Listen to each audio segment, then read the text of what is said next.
Buat kalian para penggemar Arsenal, pasti kalian itu sering banget mengingat-ingat memori-memori ketika Arsenal, zaman Arsene Wenger, suka dibully Liverpool.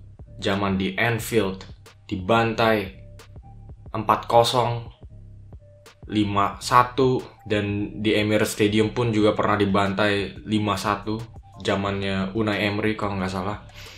Itu memori-memori pahit pastinya buat semua penggemar Arsenal. Tapi sekarang dengan adanya Mikel Arteta, musim ini mereka berhasil menahan imbang Liverpool di Anfield dan juga berhasil memetik kemenangan yang sangat meyakinkan 3-1 melawan Liverpool. Ini adalah perubahan mental dan secara atmosfer itu udah bisa kelihatan. Arsenal ini udah nggak gampang dibully lagi dengan tim macam Manchester City atau Liverpool. Mereka memang sudah pantas bertengger di puncak klasemen. Dan di pertandingan kali ini, apa yang bikin gue itu merasa Arsenal itu memang pantas. Ya, pantas itu main bareng City dan Liverpool. Mereka tuh berhasil mendominasi Liverpool. Mereka tuh nggak cuma main colong kemenangan aja, tapi mereka itu memang sangat mendominasi. Mereka itu ada rencana, ada game plan-nya, shots on targetnya yang menuju ke gawang.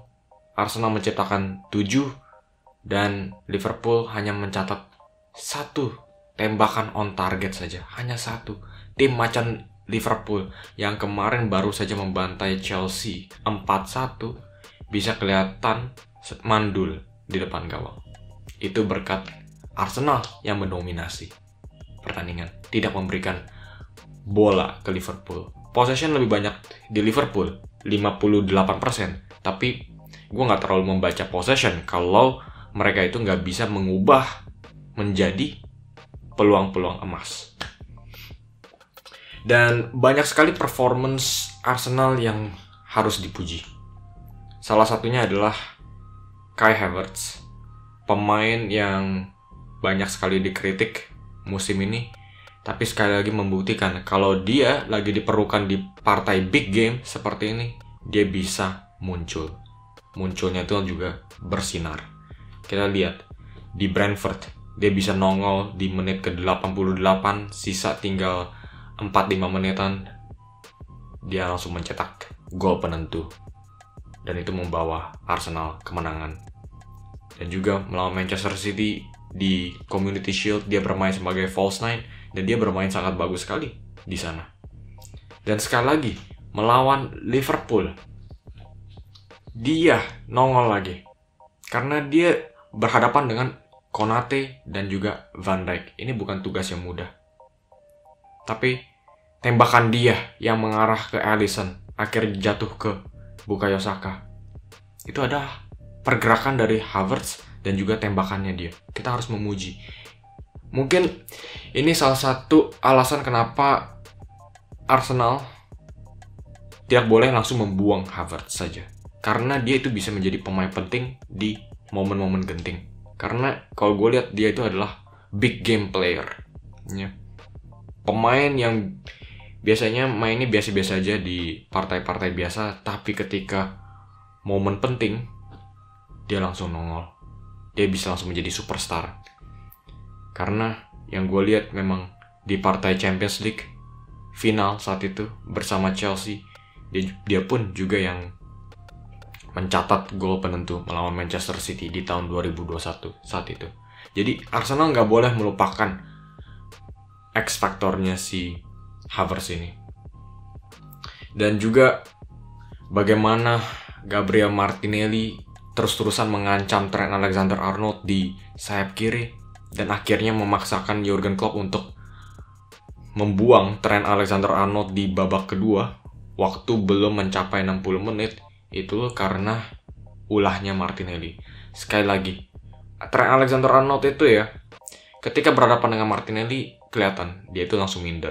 Dia langsung jatuh moralnya, dan ketika pegang bola, dia beberapa kali kehilangan bola kemarin itu. Itu karena adalah pressure-nya dari Martinelli. Nggak cuma ketika Martinelli pegang bola, tapi ketika Martinelli itu melakukan pressing, dia itu niatnya itu sangat luar biasa sekali, seperti makhluk buas begitu.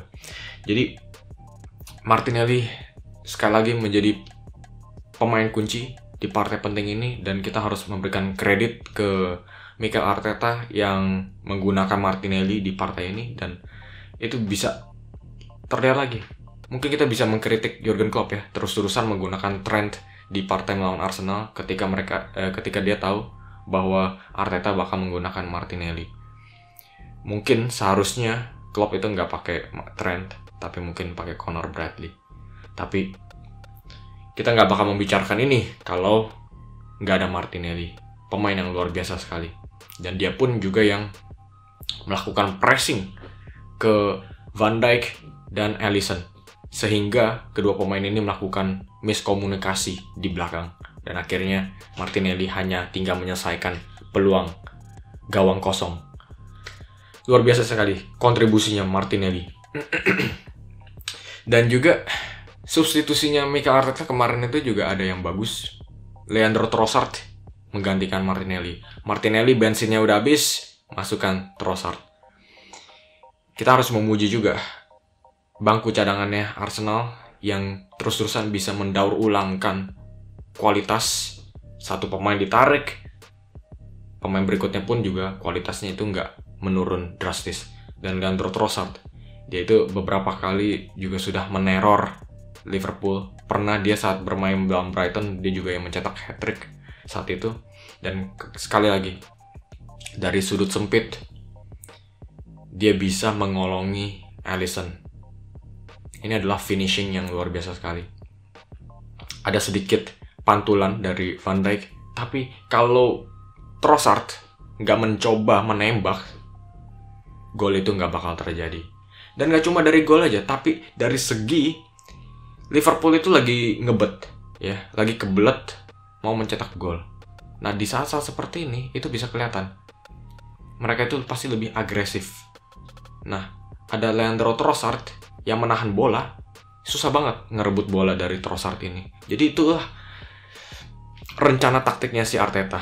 Bukannya Martinelli yang mungkin lebih agresif dan lebih mengambil resiko, tapi juga lebih sering kehilangan bola. Tapi Trossard itu adalah pemain yang menahan bola dan juga memberikan kestabilan lebih untuk Arsenal ketika Liverpool itu lagi kebelet. Begitu. Jadi secara taktik Arteta luar biasa sekali kemarin.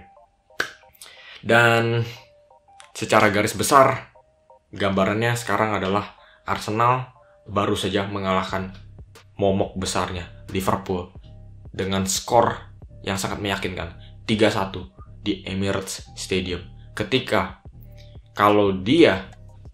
mereka kalah kemarin itu, harapan untuk menjuarai title itu pupus. Pressure-nya ada, tapi mereka terus-terusan lulus ujian. Ini adalah salah satu alasan kenapa Arsenal itu pantas banget ya bertengger di pucuk.